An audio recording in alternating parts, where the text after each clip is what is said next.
នៅក្នុងការបង្រៀនលោកគ្រូអ្នកគ្រូតែងតែចង់បញ្ចូលនៅប្រភេទល្បែងសិក្សាបាទជាប្រភេទហ្គេមដែលលោកអ្នកគ្រូតែងតែដឹកនាំសិស្សបាទមានដូចជាការចាប់ពាក្យឬក៏ការទាយពាក្យបាទជាដើម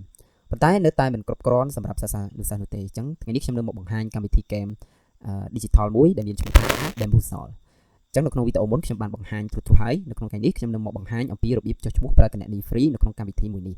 បាទជាដំបូងលោកអ្នកគ្រូចូលទៅកាន់បាទ Google Chrome ហើយយើងវាយពាក្យបាទវាយអក្សរ bam បាទ bam bamboozle បាទ .com នៅក្នុងខាងលើនេះហើយមានអក្សរ b ឬក៏លោកអ្នកគ្រូចុច enter នេះមកបាទបន្ទាប់មកវានឹងលោតផ្ទាំងបែបនេះបាទអញ្ចឹងផ្ទាំងនេះហើយគឺជាកម្មវិធី Bamboozle បាទបន្ទាប់មកលោកគ្រូអ្នកគ្រូចុចកន្លែង join for free បាទចុចកន្លែងហ្នឹងមកបាទដោយសារតែ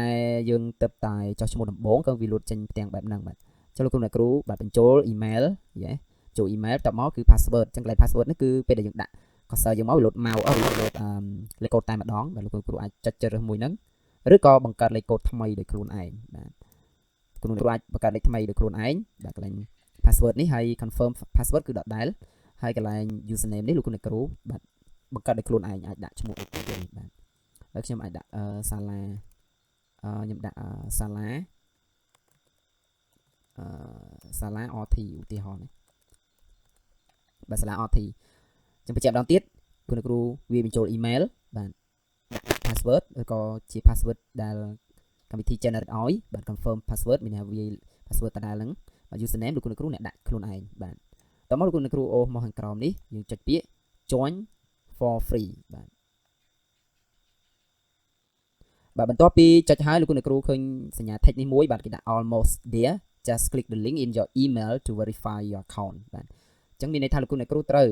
verify សិនបាទវិធី verify លោកគ្រូអ្នកគ្រូអាចចូលទៅ email លោកគ្រូមកហើយនឹងឃើញកម្មវិធី Bamboozle ហ្នឹងផ្ញើសារហើយយើងចុច confirm មករួចជាការស្រេចប៉ុន្តែនៅក្នុងជំហាននេះខ្ញុំនឹងបង្ហាញពីរបៀប confirm នៅលើ Google Chrome យើងតែម្ដងគឺលោកគ្រូចុច add tab នេះមួយមកហើយយើងបាទរងចាំតិចបាទនេះយើងមើលខាងស្ដាំនេះមានពាក្យ Gmail បាទលោកគ្រូចុចអានឹងមកបាទចុចពាក្យ Gmail មកបញ្ជាក់ថាលោកគ្រូអ្នកគ្រូអាច verify ចេញពីលេខទូរស័ព្ទបាទឬក៏ចុចជំហានដូចខ្ញុំហ្នឹងហើយខាងលើនេះគេដាក់ Bamboozle បាទអញ្ចឹងចុចអាលើនឹងមួយមកបាទចាំមានពាក្យ confirm account បាទលោកគ្រូចុចកន្លែងនេះមកបាទអូបញ្ជាក់លោកគ្រូតិចយ៉ាត់អត់ចាំលេខកូដបាទ password នេះអញ្ចឹងដាក់ password ដែលខ្លួនឯងចាំផងតែចឹងទេយើងយក password វាអាចនឹង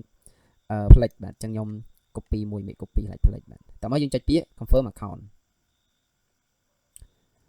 បាទតែ confirm តែប៉ុណ្ណឹងគឺ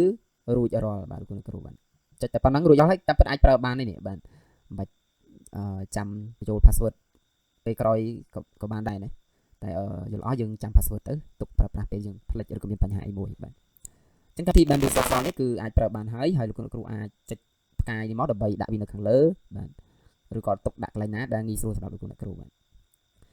បាទអញ្ចឹងយើងបន្តមកកម្មវិធីរបស់យើងបាទអញ្ចឹងពេលបង្ហាញអញ្ចឹងហើយលោកគ្រូចុះឈ្មោះប្រើមិនទៅបាទជំហានបន្តពីលោកគ្រូយកកម្មវិធីហ្នឹងលេងមួយសិស្សមិនទៅបាទអញ្ចឹងយើងក៏លេខមើលកន្លែងខាងក្រោមគេដាក់ search games បាទ search game នេះមានន័យថាលោកគ្រូអាចស្វែងរកហ្គេមរហូតដល់4 million games made by teachers មានន័យគ្រូបង្រៀនជុំវិញពិភពលោកគឺគាត់បានបង្កើតហ្គេមជាច្រើនហើយក៏ប៉ុន្តែភាគច្រើនគឺសុទ្ធតែជាហ្គេមប្រើភាសាផ្សេងៗបាទចឹងដើម្បីស្វែងរកហ្គេមភាសាខ្មែរលោកគ្រូចុចកន្លែង language នេះយើងដូរមក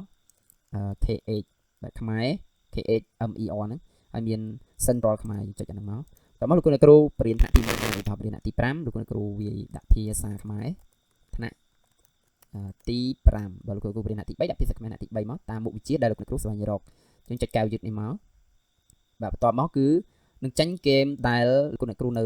ក្នុងប្រទេសកម្ពុជាយើងហ្នឹងគាត់បានបង្កើតមានន័យថាមានលោកគ្រូអ្នកគ្រូដែលគាត់បង្កើតហ្គេមនិងសល់ហ្គេមប្រភេទនេះហើយបានប្រើប្រាស់មួយសិស្សបាទអញ្ចឹងយើងអាចសង្កេតបានឧទាហរណ៍ដូចជាភាសាខ្មែរថ្នាក់ទី6នេះមានពាក្យផ្ទុយបាទចំនួន25ពាក្យផ្ទុយហើយលេងបានចំនួន50ដងបាទហ្គេមណាទៀតបាទមេរៀនថ្នាក់ទី5បង្កើតល្បះមាន55សំណួរឬក៏55ពាក្យលេងបាន49ដងបាទនេះជាចំនួនដែលច្រើនហើយមានផ្សេងទៀតហើយកន្លែងនេះគឺទំព័របាទមាន1 2 3បាទបង្ហាញ3ទំព័រហើយខ្ញុំគិតថាហ្គេមដែលជាភាសាខ្មែររបស់យើងនៅមាន កម្រិតអត់ទាន់មានអ្នកបង្កើតច្រើនទេមានហាហ្គេមនេះគឺនៅអត់ទាន់មានអ្នកស្គាល់ច្រើននៅខ្មែរយើងបាទហើយយើងចុចភាសាខ្មែរអ្នកទី9មើលចាញ់អីបាទភាសាខ្មែរអ្នកទី4នេះសម្រាប់សិស្សអ្នកទី4បាទមានអ្នកបង្កើតដែរបាទទី9ទី5ទី3ហ្នឹងគឺមានហើយបាទប៉ុន្តែនៅមិនទាន់មានពីសម្បូរបែបអញ្ចឹងខ្ញុំឧទាហរណ៍អំពីហ្គេមមួយគឺភាសាខ្មែរថ្នាក់ទី3ម្ដងគ្រូនឹងសង្កេតឃើញហ្គេមថ្នាក់ទី3នេះលោតមកហើយបាទអញ្ចឹងមានប្រភេទហ្គេមមួយចំនួនបាទអញ្ចឹងយើងមើលតើមានហ្គេមអីខ្លះបាទបាទនេះហ្គេមថ្នាក់ទី3បាទបដិសាពាក្យផ្ទុយមានចំនួន15ប្រកបមានចំនួន36នេះហ្គេមថ្នាក់ទី5នេះទី3នេះគឺមានចំនួន50ពាក្យផ្ទុយបាទហ្នឹងគឺល្អហើយមានអ្នកលេងរហូតដល់163បាទអញ្ចឹងលោកគ្រូចង់លេងគឺអាចវាយចឹងមកហើយយើងចុចលើបាទលើផ្ទាំងហ្នឹងមកបាទពេលដែលលោកគ្រូចុចផ្ទាំងហ្នឹងហើយបាទយើងរុញមកបែបហ្នឹងបាទហ្គេម preview បាទគាត់ឲ្យមើលសិនថាពាក្យផ្ទុយយើងមានអីខ្លះបាទមានច្រើនណាស់បាទតើបើលោកគ្រូអាចចុចមើលបាទពាក្យស្រស់ផ្ទុយនឹងអីតូចផ្ទុយនឹងអីណាអាចមើល preview ចឹងឬក៏ចុចអាកន្លែង high នេះចុច high នេះទៅវានឹង show វិញបាទបង្ហាញអំពីពាក្យទាំងអស់ហ្នឹងបាទឥឡូវនេះយើងអត់បង្ហាញឲ្យសិស្សឃើញទេយើងសាកល្បងលេងមួយសិស្សលោកគ្រូអាចចុចពាក្យ play នេះមករួចយើងជ្រើស play for free បាទចុចអានឹងមកដើម្បីយើងលេងចំណែកផ្សេងទៀតគឺយើងលេងអត់កើតទេដោយសារតែប្រភេទផ្សេងនេះគឺសម្រាប់យើងបង់លុយបាទអញ្ចឹង play for free មកហើយលោកគ្រូ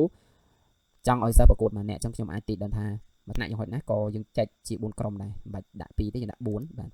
បើលោកគ្រូចង់ដាក់5 6 7 8ក៏អត់បានដែរបាទហ្គេមហ្នឹងលេងបានតែ4ទេដោយសារយើងគណនី free បាទអញ្ចឹងប្រើបានតែ4ហើយចង់បង្ហាញសំណួរម្ដងបានអញ្ចឹងយើងរើសចំនួនច្រើនបំផុតគឺ24បាទបញ្ជាក់បើលោកគ្រូចង់បានសំណួរច្រើនគឺយើងបង់លុយអញ្ចឹងយើងអាចលេងដល់សំណួរចេញ36ឬក៏48បាទតបមកលោកគ្រូជ្រើសរើស themes ក៏បានឬក៏អត់ទេឥឡូវខ្ញុំអត់រើសទេខ្ញុំរើស classic ពេលជ្រើសចំណុចនីមួយៗនេះបានហើយយើងរើស classic បាទចុចអាហ្នឹងមកពេលចេញចឹងហើយអានេះគឺ classic របស់យើងគឺបង្ហាញជាទម្រង់សំណួរហ្នឹងនៅកន្លែង sims យើងអត់បានរើសមិនហ្នឹងគឺហ្គេមយើងជាលក្ខណៈធម្មតាគឺចេញជាលេខអញ្ចឹងអាចឲ្យសិស្សរើសលេខបានលេខទៅប៉ុន្តែដើម្បីមានភាពតាក់ទាញទៀតលោកគ្រូត្រូវដាក់ឈ្មោះឲ្យតាក់ទាញទី1ទី2ទី3ទី4អញ្ចឹងវាអាចនឹងអត់សូវតាក់ទាញអញ្ចឹងលោកគ្រូអាចចុចអាប៊ិចខាងស្ដាំនេះបាទចុចលើនឹងមួយមកហើយដូរឈ្មោះ team មក team បានដាក់ឈ្មោះបានតាមជម្រើសតែមកលោកគ្រូចាប់ផ្ដើមលេងជាមួយសិស្សបានហើយជាបទពិសោធន៍របស់ខ្ញុំគឺហ្គេមនេះគឺមានលក្ខណៈសប្បាយហើយសិស្សរៀនដោយមិនបង្ខំមានន័យថាគាត់លេងផងគាត់សប្បាយផងបាទហើយលោកគ្រូអាចប្រើប្រាស់ហ្គេមនេះសម្រាប់ការបរៀនក្នុងមួយសប្តាហ៍យ៉ាងតិចឲ្យបានមួយដងក៏បានដែរបាទប៉ុន្តែយើងមិនគួរលេងញឹកញាប់ពេកទេវាធ្វើឲ្យសាំហើយធ្វើឲ្យសិស្សហ្នឹងបាត់នៅផ្នែកណាមួយអញ្ចឹងលោកគួរតែលេងនៅចុងសប្តាហ៍ឬក៏យ៉ាងច្រើនយើងអាចថាមួយសប្តាហ៍លេង2ដងអីទៅក៏បានដែរបាទអញ្ចឹងការបង្ហាញរបស់ខ្ញុំគឺមានតែប៉ុណ្្នឹងទេបាទជម្រាបលាលោកគ្រូ